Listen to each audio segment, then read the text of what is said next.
Century BC, same century as Isaiah, Hosea, and Amos, the same time. Hosea 10. Israel is a luxuriant vine. He produces fruit for himself. The more his fruit, the more altars he made.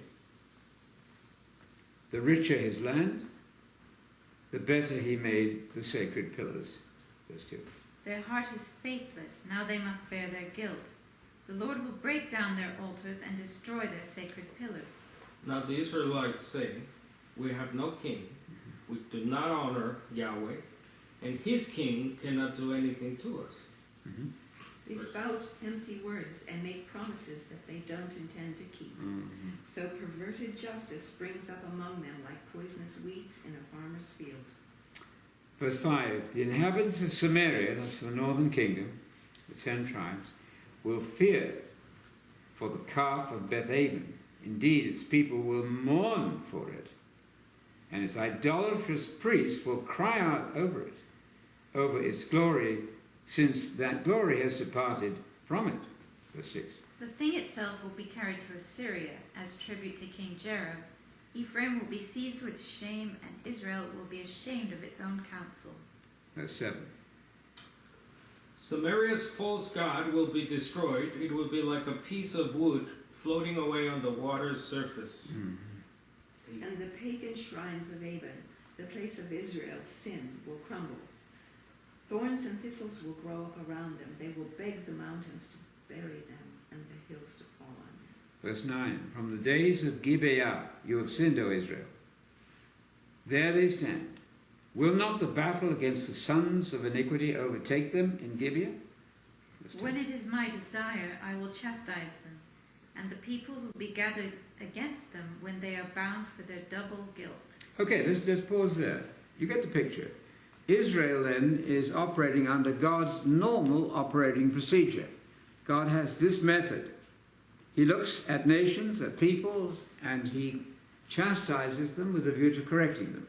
He commands them to repent so they can turn around and do good. So it's always a bad scene followed by a good scene. But notice the application to ourselves. We are exactly in the same condition, potentially, as sinful Israel. We can get things wrong. We can get chastised. We can ask God to correct us, to make us better. We're to repent and believe in the gospel of the kingdom. That's the great turnaround that is demanded of Israel. And that will happen eventually. A remnant of now blinded, ungodly Israel, what we call Jews in the Middle East, a remnant, not all of them just because they're Jews, a remnant will in fact turn under the influence and the pressure of the great tribulation time coming. And from that then a remnant will say, I get it. I now believe in the Messiah, and they will be spared, and they can live on into that kingdom age, which is one of the most beautiful times ever. There will be mortals in that first 1,000 years of the kingdom, what we would call the first stage of the kingdom of God on earth. There will be mortals dying at the age of 100 and considered just youngsters. That suggests long life because they're eating well. They're not poisoning themselves with medical drugs sometimes, or food, and they're living for a long time. 100 years old. You'll read that in Isaiah 65. That's a new order coming. We're not seeing that now. So that's the first stage of the kingdom of God on the earth. And those who are called now to serve Jesus, the true believers, will be helping to supervise that world. I hope your pastors, if you're still going to other churches, are preaching on this constantly. Are they giving you 1 Corinthians 6:2? Don't you know, Paul said with some indignation, the saints are going to manage the world. Can I answer that now? Yes. No. They're not ruling the world right now. No, they're not teaching that. They're not teaching that either. Well, then, are you going to help that pastor to teach it? What about then the multiple verses which say the saints are going to rule the world with Messiah on the earth? The idea of going off to heaven at death is a vast poison in the system of the minds of many churchgoers. Free rides to heaven. Free rides to heaven, one sign outside a church. Free rides to heaven. It's all nonsense. That's poison. What are you doing to help these dear people? Heaven in the Bible, said my rather notorious cousin, J.A.T. Robinson at Cambridge, heaven in the Bible is in fact never the destination of the dying. Well, you could go to 1 million funeral services and you'd get the opposite impression.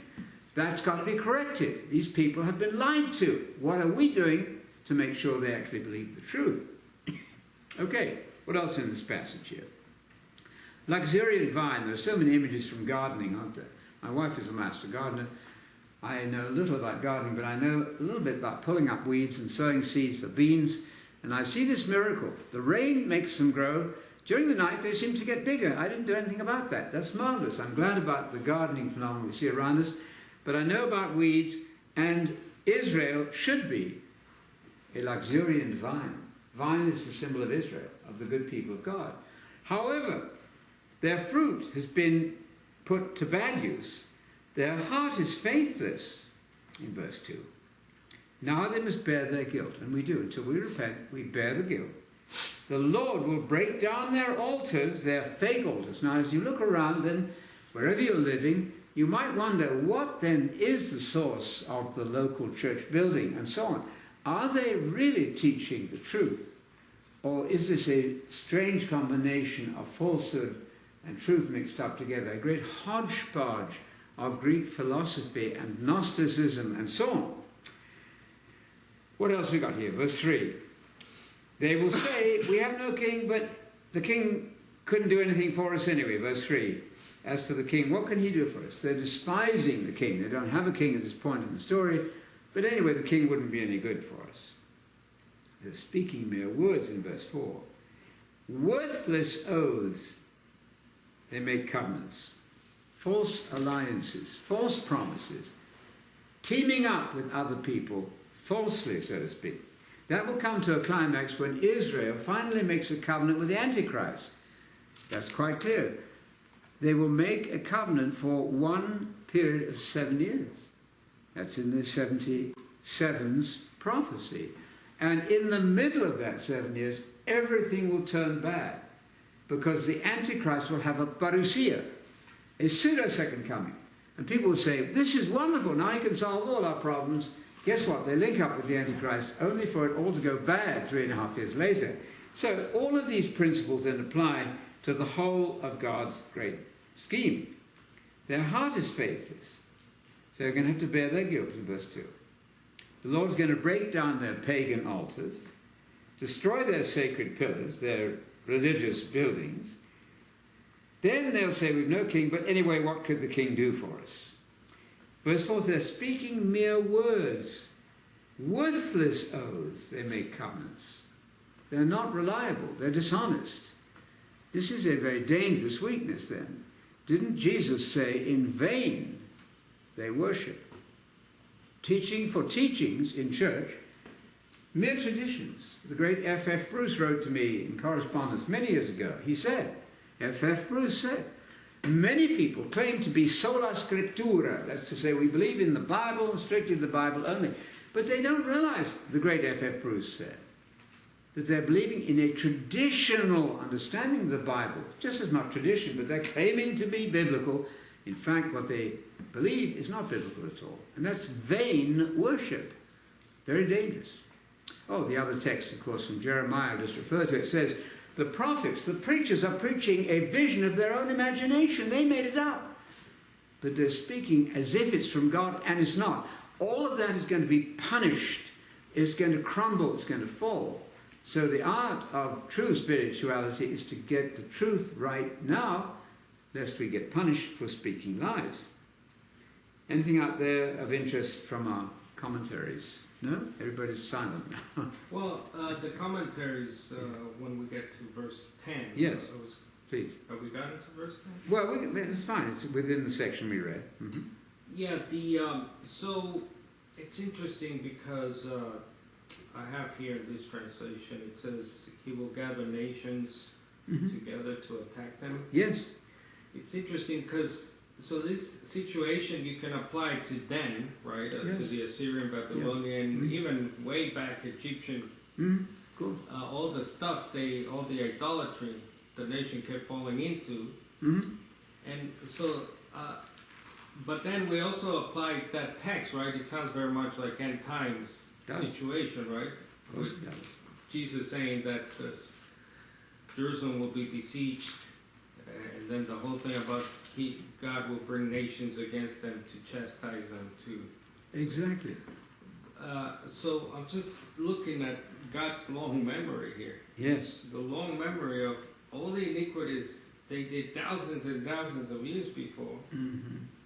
And he chastised them at times during history, but then at the end he'll chastise them again. He'll what's it called? Well, he's going to. He'll bring judgment on them. So he's brought judgment. Yes. He's bringing judgment, and he will bring judgment. I mean, you see, God's long. It's his normal operational. Procedure. What is that phrase we use in contemporary American English? Normal operating. Standard operation. Yes, his standard or normal operating procedure. SOP. Deals with people, punishes them. When they return and repent, then he blesses them. My point is, it's an ongoing Of course. chastisement, Absolutely. and then ultimately a huge one at the end for the people of God. Of course. His people, the Yes. Jews, the Hebrews. Yes. And the other thing I Yes. want to mention is that it's all because we read Hosea 3:5, which is an interesting verse. Yes. Afterward, Yes. shall the children of Israel return. So finally, Yes. return and seek Yahweh, Yes. even though here they're Yes. not seeking. They say, we don't That's want right. Yahweh Yes. or his king. Yes. But previous we read that they will finally. Fine. So they'll seek Yahweh, their king, and guess who? And David, their king. So they'll seek Yahweh and Yes. his king, Yes. and they'll fear Yahweh and his goodness in the end days or the latter days. Absolutely. And that's also an allusion to Psalm 110:1, Of course. isn't it? Yahweh and the king. Of course. Exactly. And what Carlos just read there is typical then of masses of passages. I hope perhaps you'll read Jeremiah 30 and 31 and Jeremiah 50. The fall of Babylon, the restoration of Israel, is just a massive vision, especially Jeremiah 30 and 31, which is known as the time of Israel's punishment. And it's the Great Tribulation. It breaks God's heart there, you'll find, to have to do this. But they're going to come eventually with weeping back into the land. This hasn't happened, but it's going to. Well, it says, Yes. Hosea 3:5, they Yes. will come trembling Yes. to Yahweh. Great. The New Living Translation, I think, Mm. Barbara has the NLT, paraphrases Hosea 3:5, Mm-hmm. not as they'll seek Yahweh, their God, and David, their king, but as they'll seek Yahweh, their God, and David's descendant, Yes. their king. Absolutely. Which clarifies it a bit. Yes. It's wonderful. David and Messiah. David will have been resurrected, and Messiah, of course, will be there at the second coming. Jeremiah 30 and 31 are powerful, powerful passages. Covenant. I'm just looking at Jeremiah 30, verse 8. It will come to pass on that day. This is Jeremiah 30, verse 8. Declares the Lord of hosts, that I will break the enemy's yoke from off their neck, tear off the bonds, and strangers, foreigners, will no longer make them slaves. So Israel is going to be enslaved yet. That's going to come to an end. And they shall serve the Lord their God and David their king, whom I will raise up for them. That's Jeremiah 30, verse 9. And so on. I wish we had time to read all of that. Take time to read whole sections of Scripture. There's a very moving part of the story where they'll come with weeping back to the land. I'm bringing them from the north country. This is 31:8. I will gather them from the remote parts of the earth. Among them the blind and the lame coming back. With weeping they will come. I will make them walk by streams of water. That sounds nice. On a straight path in which they will not stumble. For I am a father to Israel, and Ephraim is my firstborn. All of this happens to us now, as believers, in advance of that great return. So the same operating principle operates throughout history, but by all means read the time of Jacob's trouble, the time of the Great Tribulation. So, surrounding of Jerusalem with armies, Jesus spoke about that in Luke 21, and people think, oh, well, that's all in the past. True, there was a surrounding of Jerusalem by armies.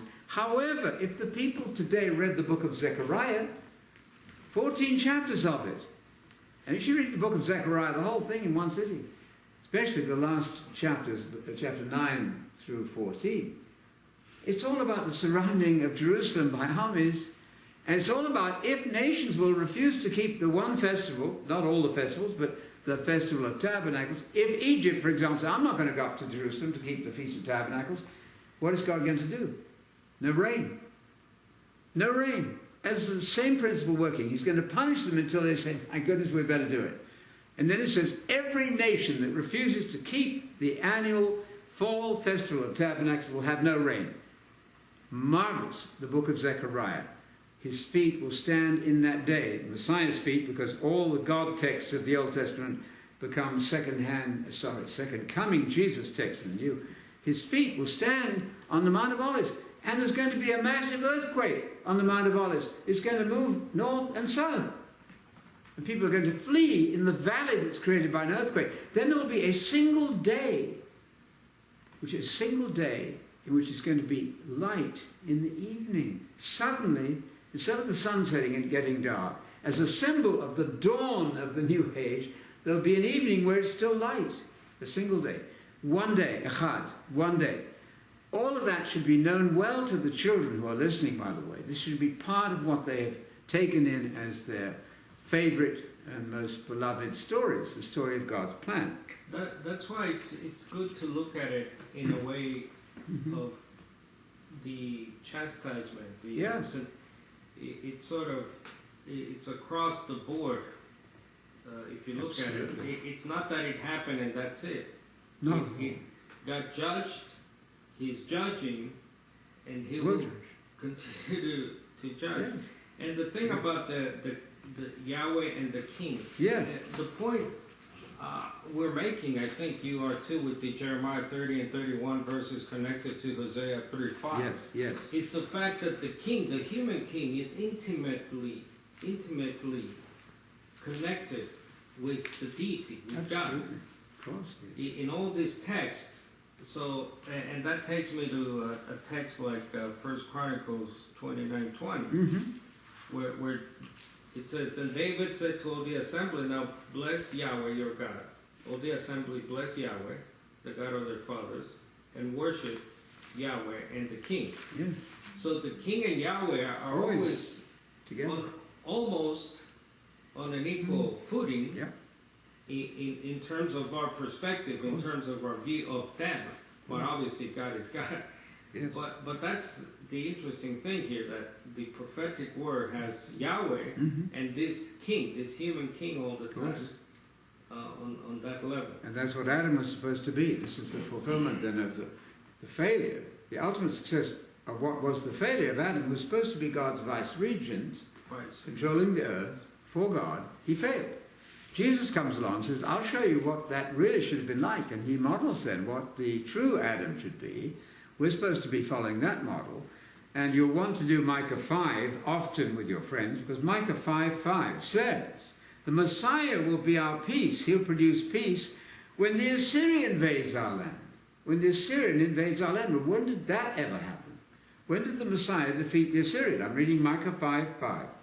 This Messiah will be our peace when the Assyrian invades our land, when the Assyrian tramples on our citadels. Then we Jews will raise up against him 7 shepherds and 8 leaders, and they will shepherd the land of Assyria, take charge of it with the sword. The land of Nimrod. Oh, Nimrod, the ancient and original founder of Babylon and Assyria. Nimrod, then, in his future form, the land of Nimrod, that's Assyria, and the Messiah will deliver us from the Assyrians. When did that ever happen? That's exciting. Assyria is not Germany. No, Assyria is a Middle Eastern country. So, Messiah in verse 6 of Micah chapter 5 will deliver us from the Assyrian when the Assyrian attacks our land, when he tramples on our territory. That word trample is very significant. You can hear the boots of the army people invading, right? Trampling. Jesus used that word there in Revelation 11, speaking of a temple and a trampling on the city of Jerusalem. All that lies in the future still. And then in verse 7 of Micah 5 it says, then at that time, in the future, a remnant of Jacob will be among many people, like dew from the Lord. This is converted Israelite, like showers on vegetation, which don't want for rain, which do not wait for man, I should say, or delay for the sons of men. The remnant of Jacob, that's converted Jews in the future, will be among the nations, like a lion among the beasts, and so on. That's the supremacy of Israel.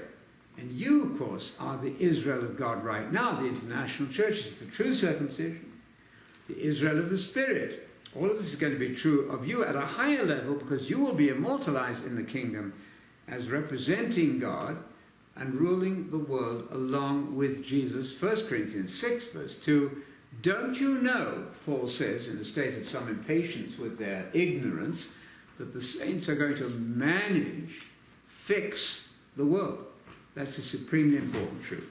That passage there goes back to the Abrahamic covenant, right? Yes, it does. The whole, Yes. see, you have progeny, Yes. like showers on the grass. Yes. So he told Abraham, like the stars in the skies, or like the dirt, like the grains, the Sand. dirt, the Yes. sand. Yes. And then you have progeny, Yes. Property. prosperity, which is among the nations. And property. Property, progeny, and prosperity.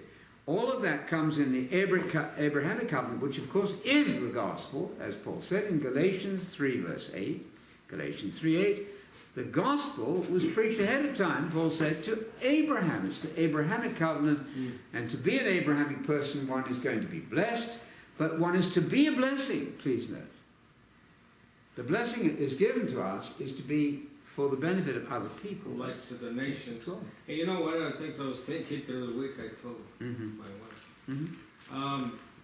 So that's the gospel. You just read the gospel there, Micah 5, verse 5 to 7. That's pretty much the gospel. That's the gospel preached to Abraham, or later Abraham. Yes.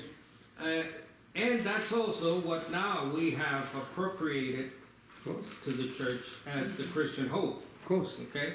And it's interesting because this going to heaven stuff, free rights to heaven, the only time Abraham was told to look up to heaven was to count the stars. Yes. God didn't say, look up to heaven, that's where you're going to go, that's your hope, that's the gospel it's all up wrong. there.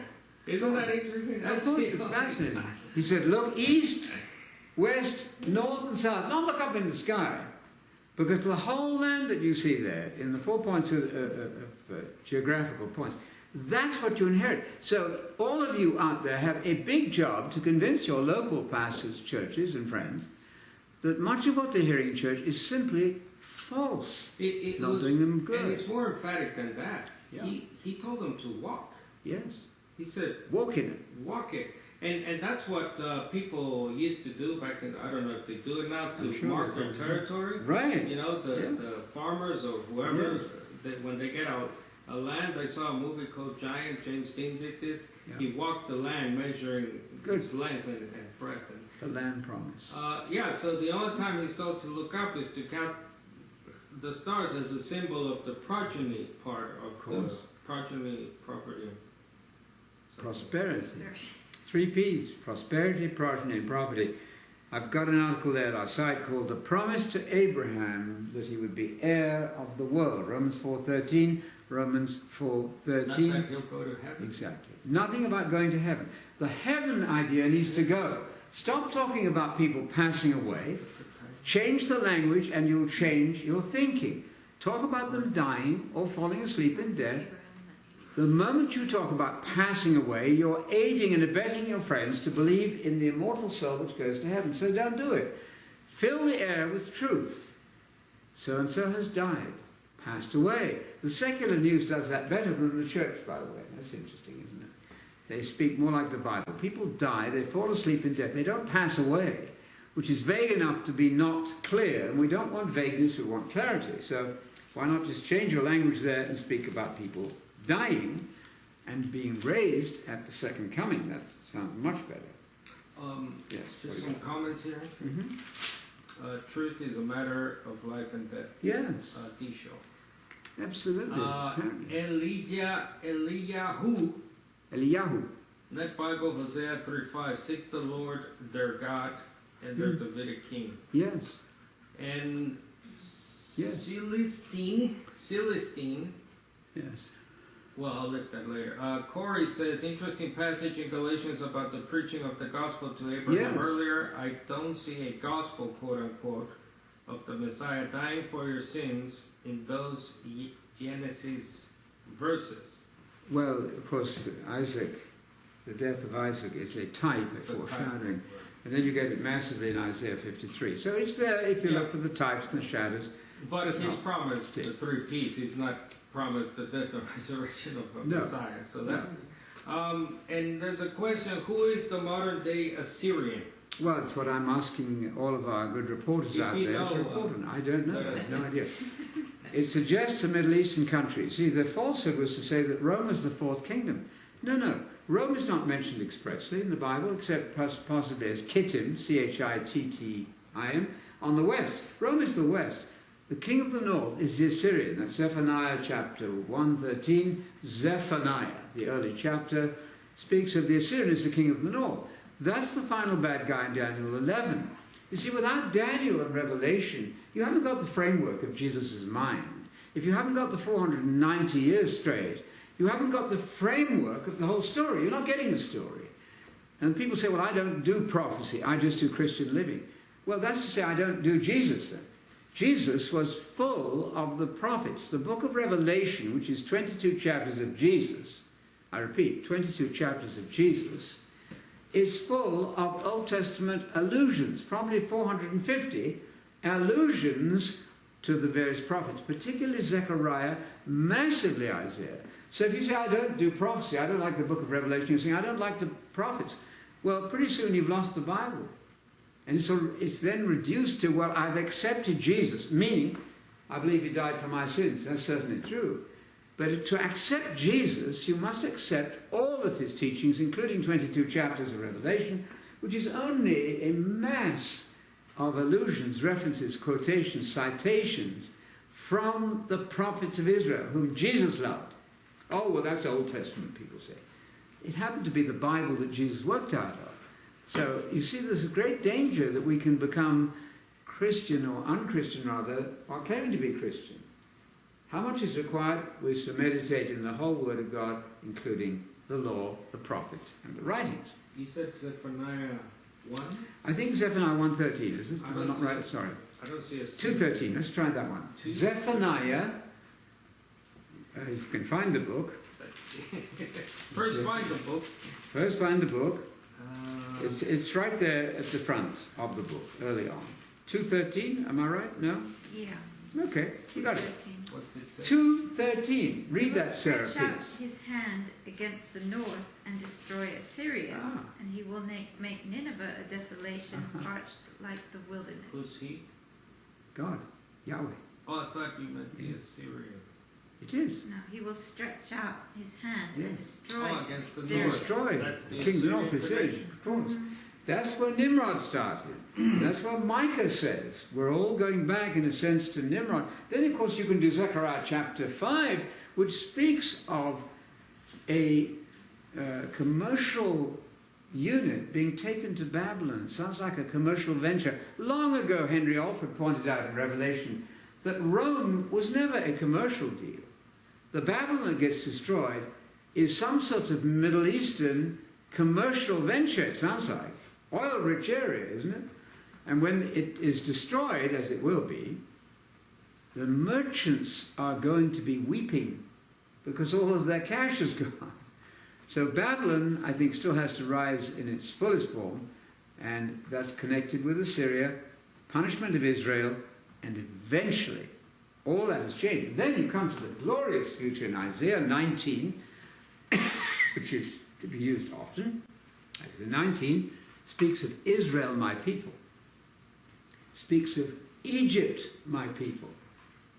Speaks of Assyria, my people. Can you say that of today? Of course not, because it's part of the vision of the future that's driving our Christian lives.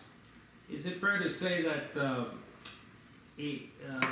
it's more of a geographical reference Absolutely. in the Old Testament? So you'll find more text talking about the north in general, but not Assyria? Assyria is particularly the north, but Assyria is also used in Ezra 6:22 of Persia, so it would include that area. So you will have to watch. It is a geographical area. The ancient kingdom of Assyria varied in its scope. Right. But it's the Middle East, it's not But Rome. It's always from the north. It's always from the The north. prophetic word Right, is not the west. always trouble from the north. Right. Is that right? Now people said, I don't like the Catholic Church, so we'll call Rome and the Catholic Church the evil thing. Well, there are certainly terrible problems with the system of the Roman Catholic Church, echoed to a large extent by the Protestants who believe many of the same things. That, I think, is not the Babylon Assyria of the Bible. So that's the distinction that needs to be made. All of this was done very well, by the way, in the Abrahamic faith by people like Francis Burnett and someone else who gave lectures on all of this back in the 1920s. Oh, I know, the family of sugar planters there. Roy Johnson, there we go. Roy Johnson, way back, was doing all of this material in the Abrahamic circles. What came along, though, was a false system in some quarters, which turned days into years, which said that Rome was the fourth kingdom, and got rid of all of the material I'm talking about. That was not corrected, should have been corrected by Francis Burnett and Roy Johnson, and was not. And when it's taught to people from childhood, it's very difficult to change. Please note, if you've been gurued into something, and you love those teachers, you're going to believe every word they say. However, you still have to be challengeable, like the dear lady in England who now believes there's a devil, and she was taught there was no devil. For some of you, that's just incredible. But for Christadelphians, that is par for the course. They are told that you are the devil, there is no external devil, and they will cling to that belief with a ferocious tenacity to the point of excommunicating everybody else who doesn't believe it. I.e. a zeal. I.e. Zeal without knowledge. Zeal without knowledge is dangerous. So you sit before God and you say, oh God, send me somebody to correct me, please. I could be wrong here. If you want to be corrected. If you want to be corrected. But if you want to cling with tenacious ferocity to what you were taught as a baby from beloved parents and beloved teachers who are infallible in your eyes, practically, then that can be dangerous. Okay, back to Hosea. In verse 4, Yes. I have the words perverted justice as the order of the day. Yeah. Maybe their SOP, their standard operating procedure, and perhaps ours too. Yes. But I find that interesting because that is exactly the opposite of kingdom, of the kingdom, Yes. and of our job descriptions, Absolutely. which would be to bring justice. Bring justice and So honesty. this is Yeah, that word covenant is there in the NSV, verse 4. They speak mere words with worthless oaths. They make covenants. The ultimate is when Israel makes a covenant with a false Messiah. That's going to happen. That's within the scope of the 77s, as it should be translated. The 77, not weeks, 77s, units of 7. Prophecy. That 490-year prophecy, by the way, is the framework within which Jesus teaches all of his prophetic material. In fact, it's the framework of the whole Bible in some sense. Daniel chapter 9, verses 24 to 27. I got here, Israel, you break treaties and don't keep promises. Yes, So he's applying it to Israel. yes, absolutely. Yes, there. Maybe the part that sides with the Antichrist, Of course. because there will be a covenant with the Absolutely. people of God. Yes. Oh, sorry, should I say people of God or Well, the Jews? people of God, you have to define it. The The Jews. unconverted Jewish element. Hopefully, the true church So will this- not fall for that. This But yes. Antichrist figure will make a covenant with the nation of Israel. With many, Daniel says. The majority. And they'll fall for it because they're not schooled in the material we're doing now, and they'll fall for it. Right, and the church has nothing to do with this situation, right? We're just in the periphery. Well, we're in the periphery a little bit now. There's no pre-tribulation rapture, so the church is on earth. Now, it does say that if you are not needing to be tried and tested anymore, then you can be in a place of safety, wherever that might be. I meant That's quite clear. the the church is not involved in this, what sounds like a political No. agreement. Should not and be. Stuff. Should not It be. shouldn't be. No, but- it shouldn't be. Yeah. So you have two Israels in the Bible. You have the Israel of the Spirit, and you have the Israel of the flesh. Israel of the flesh is 1 Corinthians 10:18. Paul refers to unconverted, now blinded Israel as Israel of the flesh, 1 Corinthians 10:18. But there's also the Israel of the Spirit, the true Israel, Galatians 6:16, the true circumcision. This is the international church. Those are quite distinct bodies, of course. D. Shaw says Francis Burnett Yes. was a great preacher Good. and an accomplished singer. Yes, he was. That's a good reminder. A very accomplished singer and wrote material way ahead of his time. Oh, a cock person. Cog person, Francis Burnett, absolutely. A cog person. And Roy Johnson, I don't know that he's still living, and Dan would probably know that, but he had a whole file of material on Babylon, Assyria, the Middle East, and I acquired that file by chance some years back, and it's just excellent material. So the Plymouth Brothers, Tregelles and others, did well in this whole area. We're not inventing anything new. Okay, we're back in Hosea 10. Finished. Yes, 11. Let's read verse 11. Who's got 11 for us? You? Me. Okay. Ephraim, the northern kingdom, is a trained heifer that loves to thresh. But I will come over her fair neck with a yoke. I will harness Ephraim. Judah will plough. Jacob will harrow for himself. That's Sow right. with a view to righteousness, reap in accordance with kindness. Break up your fallow ground, for it is time to seek the Lord until he comes to rain righteousness on you. 13. I can see that Ephraim is leading his children into a trap. Ephraim will lead his children out to the killer. Verse 13. That was 13. That's supposed to be 13. Was that what you had there? Oh, sorry. 13. I'm in 9. No, 13. 13. But you have plowed wickedness, you have reaped injustice, you have eaten the fruit of deception, lies. Yes. because you have depended on your chariots, Yes. you have relied on your many warriors. 14. Now the terrors of war will rise among your people. All your fortifications will fail, just as they did when Shalman destroyed Beth Arbel. Even mothers and children were dashed to death there. 15. Thus it will be done to you at Bethel, where the idols were. Because of your great wickedness, at dawn the king of Israel will be completely cut off. This is a very threatening, dire punishment. All goes back to Deuteronomy. At the end of Deuteronomy 28, God lays out the deal. You get this right, the blessings will be tremendous. You get this wrong, I'm going to punish you, I'm going to take you into captivity. This pattern, this normal operating procedure, repeats itself individually, nationwide, and so on, especially with Israel, who should have gotten this right, but they didn't. We, as the Israel of God, the international church, Galatians 6:16, are trying to get this right. That's why we're studying these things. I love this third. I don't love it, but it's an awful verse. 13, you've plowed wickedness. You've reaped injustice. You've eaten the fruit of lies. If you're going to believe things that are false, for example, that the devil has already been bound so he cannot deceive the nations, you've got to believe that falsehood. That brings a poisonous element into your thinking. You've trusted in your way, in your numerous warriors. You've been trusting in foreign nations and so on, and their armies. Where's the thing about sowing? Verse 12. Sow with a view to righteousness. That's the parable of the sower. Jesus knew about these sowing verses. God is in the business of sowing the true Israel. Using Jesus, who is the true Israel, representing the true Israel, sowing the seeds of others like him, reproducing himself, if you like. The parable of the sower is where you begin with evangelism. Because it also says that some who receive the seed, the word of the kingdom, this is in Matthew 13, Mark chapter 4, and Luke chapter 8, 3 versions, because it's so important.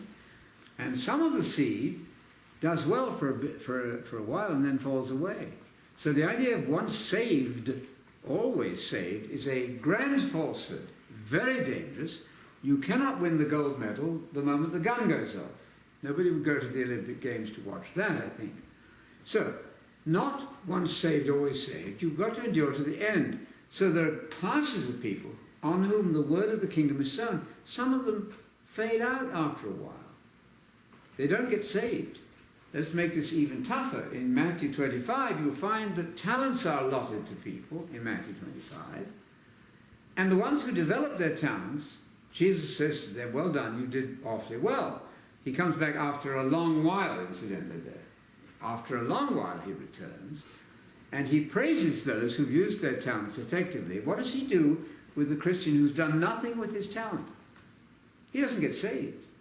He's cast into outer darkness where there'll be weeping and gnashing of teeth for simply having not used his talents. That's tough. Anyway, Jesus, I suggest, is a very tough and demanding teacher, merciful, compassionate, yes, but expects us to get it right. It's interesting that in this chapter, Yes. this seed is spoken of as good, the Yes. good seeds of righteousness. Yes. However, in the parable of the sower, it wasn't the seed that was good or bad. It was the ground. It was we who made the seed good or bad. Oh, The yes. seed was all the same. Yes. Here it's on the ground. Absolutely. The seed is the word of the kingdom. That's a great message. It's on the But ground. we're the ground on which it's Yes, sown, and we've got to be good ground, good soil. Just on that, the rain oftentimes I'm noticing throughout the Yes. Bible is a blessing. Oh, huge. So rain down righteousness. Yes. Isaiah 45. Yes. Rain in abundance, oh God. Psalm 68. Good. And so rain is typical. And here rain is on the people. Of course. Like Rain Barbara down said. righteousness. The rain is God's blessing. This is an agricultural book, isn't it? It Right. works in terms of farmers who know about sowing seed. How can I harmonize that use of rain as a metaphor for God's with so Jesus in Matthew 5, the sermon, he says to love our neighbor, not to hate. So love your neighbor, hate your enemy. But I tell you, love your enemies. Yes. Pray for those who persecute you. Yes. In this way, you may, the ifs of Christ, right? You may become children of your heavenly Father. For his sun shines on both the good and the bad. And he makes the rain fall Yes. on both the good and the He wicked. does. So That's how can I self-evident. harmonize that with the To the proponents of the evidence. of Well, rain in that's the absolutely others. true, that God reigns on the good and the evil. That's quite clear. But his special blessing is involved with rain to get the harvest to go. So both things, you balance the two. Is this maybe Well, a change by No, I don't think it's Jesus changed. of how God now is? He used to do it with only those who obeyed him, but now it's a different, as they call Probably it, not. dispensation, different Probably system. not, I So would now think. he Probably allows not. things, and he reigns on all, despite Yeah. whether they're obedient or disobedient. Well, I don't know. I have no idea exactly. I would think it probably is a perpetual principle. Just a comment Yeah. here by Corey. Sorry. Hope this is not too off topic, but when the Bible begins prophesying about Ephraim Yes. and Manasseh, Yeah. will Ephraim be a blessing and Manasseh a curse, much like Jacob's blessing? No, I think Ephraim and Manasseh are treated rather alike, aren't they? It's the northern kingdom. It's known as Ephraim, but that would include Manasseh.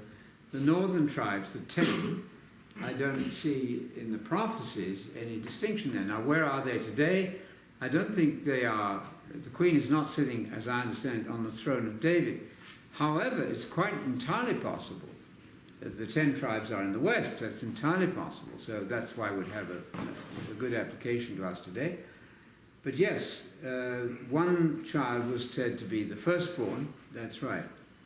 But in prophecy, it seems to me that Ephraim and Manasseh are the northern kingdom, and they're under severe chastisement here. That's a good question. One might have to research that further. Bethel, you know, is the place where the false god was. the bulls, you know, they copied the bulls that Modern they made. day. And Bethel was one of the centers of false worship. Yeah. Anyway, it's generally bad news here, but it's going to be wonderful. You've got verse 6, for instance, King Jareb, whoever he is. King Jareb would be the Assyrian king, I would think. They're trying to make an alliance with the Assyrian, with the king of the north. It's not going to work. All of this then comes to its ultimate climax, I think, in the 70th week, or heptad, period of 7, of the famous 70 times 7, 490-year prophecy. Without that framework, by the way, one is going to be at sea trying to do the prophecies. One must deal with that. And some systems have actually turned Jesus into Antichrist in that prophecy. I warn against that. It says that when the evil guy makes a covenant for 1 week, that's the evil guy, not Jesus. He didn't make a covenant for 1 week with anybody. He made a new covenant with anybody who would choose forever. So be careful when you're doing Daniel 9 that you don't confuse Jesus with the Antichrist. And some people end that 490 years in 33 AD. Well, that runs into sand. There's no event in 33 AD that marks the end of the 490 years. That would be a great disappointment. Some people then add another 40 years until 70 AD. That's equally bad. No, it ends, the 490 years, the 70th heptad, ends clearly with the abomination of desolation for 3.5 years, finally then put to rest by Jesus at his parousia, his second coming, his single second coming. Okay, we're just about there. 15th verse, not a happy verse. And 13, you've eaten the fruit of lies. Don't be eating the fruit of lies. And your most beloved teachers could have taught you lies here and there, I say to my Christadelphian friends. Yes, you understood lots of good stuff in the Bible. But when you were told there was no devil, that you are the devil, you were being taught a grand falsehood. It's time to repent of that and get that straight. Take some study. And it can be achieved, though. Just looking here at the word destroyed in verse 15. Mm-hmm. The root is Dhamma, Dhamma. I don't know without looking To at the be Hebrew. cut off, cease to exist. So not eternal. Not eternal torture, no. No. It sounds like a total annihilation. It does. The dawn, the king of Israel, will be completely cut off. What do you think of this translation? The moment the dawn ceases to exist. Which the verse king- is this? This is that 15. Mm-hmm. The moment the dawn ceases to exist, the king of Israel will cease to exist. No, that's not good. 15. At dawn, the king of Israel will be completely cut off. What's that on when the dawning thing? So what would that be? At dawn, the king of Israel well, it must be the next day, or I suppose, but it's not at the end of the day, basically. I suppose, probably, yes. At dawn, that's a good question. I don't think it's the dawn of the kingdom. It also says it's at the break of dawn. Okay, well, king very soon, next day, imminently, the king of Israel will be cut off, I suppose. And talking of cut off then, Zechariah is what I referred to in Zechariah for your reading. Massive material about the future that we've been discussing here. Zechariah chapter 13, verse 8. 2/3 of Israel in the land, Zechariah 13, verse 8, will be cut off and die. Will cease to exist. Will cease to exist. Zechariah 13, verse 8. God's people. 2/3, that would be 4 million Jews on the present reckoning, will be cut off and die. Jews. And a third will remain, and they will be tried and tested, and some of them will make it into the kingdom. And then in chapter 14 of Zechariah, you have 1/3 of the city will be left. 2/3 exiled, isn't it? 2/3 of the city, the capital, to be exiled. And 1/3 will remain. Ask the rabbis. Go to your rabbis locally and say, what do you make of this prophecy? And with tears in their eyes, many of them will say, this is doom and gloom for national Israel. The only way that God will get their attention is by a massive exile. Yeah, verse 7 is striking 13, Zechariah 13:7. Yes. It says, strike the shepherd, Yes. that the sheep may be scattered, Right. and I will turn my hand against the little ones. Yes. That's a reference in the New Testament. Striking the shepherd is the persecution of Christians. It's pretty But bad. now the next verse has to do with Slaughtered. 2/3. So the sheep get slaughtered there by God, by Yahweh. Yes, and also persecuted. That verse has an application in the New Testament to the true believers also. They get struck when the head of the group, Jesus, is struck. They get scattered. So persecution on the one hand, worse than that, execution, 2/3 of them. Just read 14:1 for us. What does that say? That's Zechariah. Zechariah 14:1. 1 says, behold, a day is coming for Yahweh when the spoil taken from you will be divided among you. Yes. For I will gather all the nations against Jerusalem Yes. to battle. That's Yes. verse 2. Yes.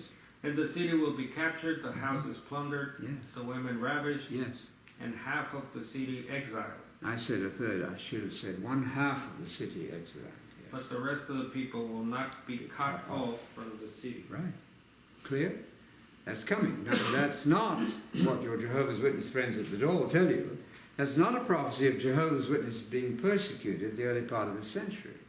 Nothing to do with Jehovah's Witnesses at your door. It's very clear that the What city, was the 144? that's what they say. They say that Jehovah's Witnesses were persecuted the early part of the 1900s, I believe it was. That's obviously not what we're talking about there. So they would apply Mhm. text like this to Yeah. the 144? Yeah. Well, to the witnesses, yeah. Not to the one. I don't know. Whatever. We'd have to ask them. Not even worth tangling with. My, But, my yes. NLT has a very interesting and I think accurate Yes. analysis of Hosea. Good. Good. Rebellion has weakened her, Israel, Yes. to the point of spiritual stupor. That's great. And of course, we have to ask if this is not true in our culture. I know. And then they ask the question, or make the statement that the knowledge of God has failed to permeate the culture. Yes. Well, has the knowledge of God permeated the true knowledge of God permeated That's our right. culture? Spiritual stupor. Did you get that? If you don't believe the truth, then watch out. You're going to be doomed to spiritual stupor. That's what that text says nicely. And Jesus said exactly. Their learning is by rote. They learn their doctrines by mindless rote, R-O-T-E. And Jeremiah is particularly tough on preachers who don't preach the truth. Very tough. It's a bad thing to be a false preacher. Yeah, the stupor part reminds me of that judgment wine I referenced the other time, where there's a wine of wrath, and God mixes it with other stuff, Yes. and his people drink it, and they become so Staggered. and then you have the text in Romans 11. Yes. So then what do we conclude? Yes. So let's conclude with this. Good. Let's conclude with this. That the people of Israel as a whole failed to achieve what they were striving for. Yes. Only the chosen few achieved success spiritually, while the rest became hard-hearted. Yes. As Scripture says, God dulled their minds, Yes. or stupor their minds, Yes. so that their eyes could not see, their ears could not hear. This has continued to this very day. Yes. David adds, Yes. may their feasts become a trap for them, a net that catches them, Yeah. a temptation that brings punishment. Yes. May their eyes become blind so they cannot see, Yes. and may their backs always be bent low in dejection. It's awful. Until finally a remnant of those people turns to God. That's talking about national, ethnic Israel there. Are Zionists listening? Zionists, are they listening? Zionists, we should mention, Zionism is a frightful attempt to produce, listen carefully to this, Zionism is a frightful attempt to produce the kingdom of God without the Messiah. It is false to support a political movement in Israel just because they're Jews. Actually, the rabbis themselves, many of them, are very much against Zionism because they say, look, we don't have the Messiah here. What are we doing trying to produce the kingdom of God? So Zionism is another false system, really. So to bless an unconverted Jew just because he's a Jew is not right. Abraham's children are to be blessed. Those who bless you, I'll bless them. You're the children of Abraham. You're the true Israel. You're the seed of Abraham. Why don't we apply it then to the international church, as we should? And apply it certainly in the future to the remnant of what will then be the converted Israel. But right now, they're not the converted Israel. So to bless them for any political activity they do is not right. Yes, it does make the prophecies possible, because since they're in the land, they can then build a temple, but that's not a good idea either, in the sense that they're going to fail having built it. They will build it. But the covenant they then make with Antichrist is a disaster, so it winds up as a failure. All of that needs to be processed carefully, I think, in our thinking. No, there's a good parallel to 11:8. Yes. Romans 11:8. Yes. Some translations God gave them Yes. a spirit of Yes, so he did.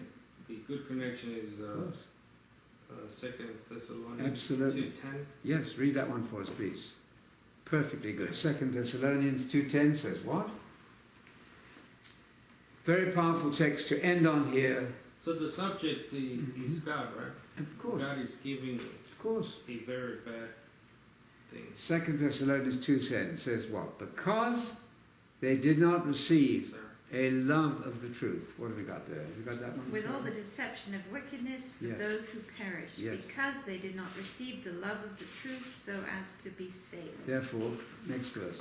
For this reason, Yes. God will send upon them a deluding influence so that they will believe what is false.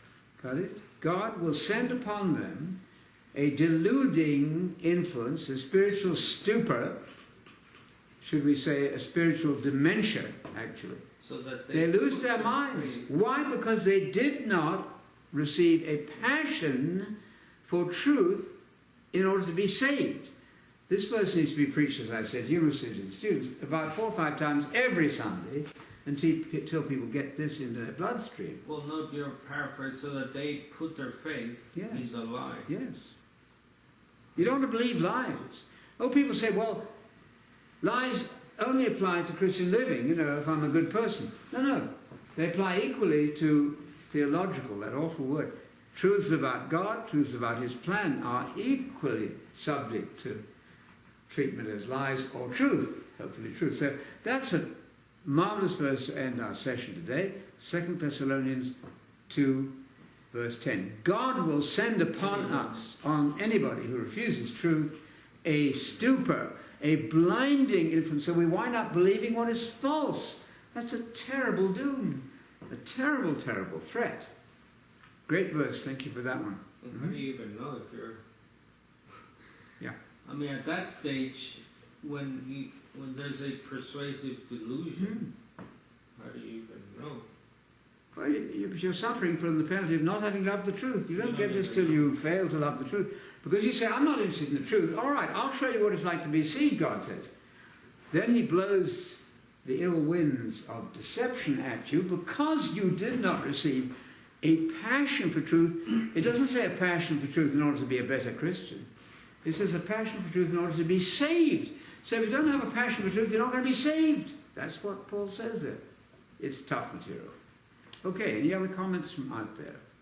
Of course, as I agree, Zionism has led those Jews performing idolatry. Yes, it really has.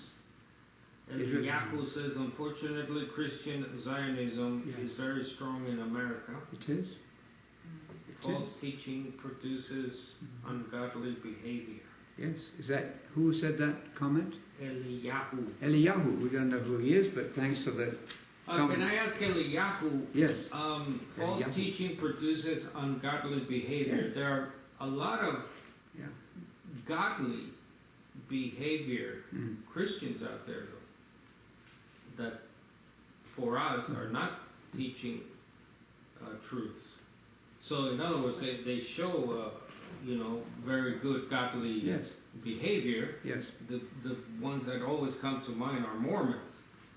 They're very godly in their behavior, right? True. They don't even touch caffeine, for goodness sake. Well, touching That's caffeine is tricky not a because- sin in itself either, but No, you're not partial. about the stimulant factor of it. So there's so godly, you might say. So in some sense, but then we'll have to do Romans 2 another week, which says that those who do by instinct, by training, some of the things that are right, God has that in mind too. He'll deal with that in the second resurrection. But if you believe that you get a burning in the bosom, as Mormons do when you get the truth, or if you believe in Joseph Smith, who was a fraud, you need help because you're believing stuff that's false. So godly, yes, in some sense, very ungodly in another sense. because that's what is that is what has multiplied their numbers Of course, with systems like Mormons, of course. where people see, they see their way of living, and that attracts a lot of people who want to be good, but for some reason cannot. Well, they still need a passion for truth to be saved, so you have to judge whether believing in the founder of Mormonism is loving the truth or not. The Book of Mormon is a scary book to read. If you love that, you might not be loving the truth. So we try to work out the best for all of these people, of course. Okay, we'll do, God willing, then next week, Hosea chapter 11. And I recommend the minor prophets to you. They all have the same theme. Bad seen now, but I'm tempted to do my Georgian. You ain't seen nothing yet. Wait till the dawn of the kingdom comes, and then everything will be radically changed forever. So chapter 11, and there are in fact, 13, 14 chapters here. Wonderful. If I could just quickly recommend Yes. Dr. Tagi's book. Yes, please do. Please do. That you have read, I believe. I read it quickly. I'll read it again. It's a small It's a marvelous small book. book, but Mm. very enjoyable, very Yes. amazing. Opie is the dopey. And give the title of the book by Dr. What is David the Trinity? Thinking about the Father, Son, and Holy Spirit by Dr. Del Taggi from Fredonia, Yes. up north there. And it's an interesting book. He's a philosopher, a doctor of philosophy. Mm-hmm.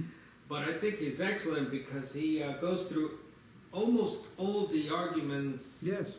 pertaining to the different permutations of the doctrine of the Trinity, and he debunks each one. So it's a Very good book. Very- Recommended, thoroughly recommended by Dr. Dale.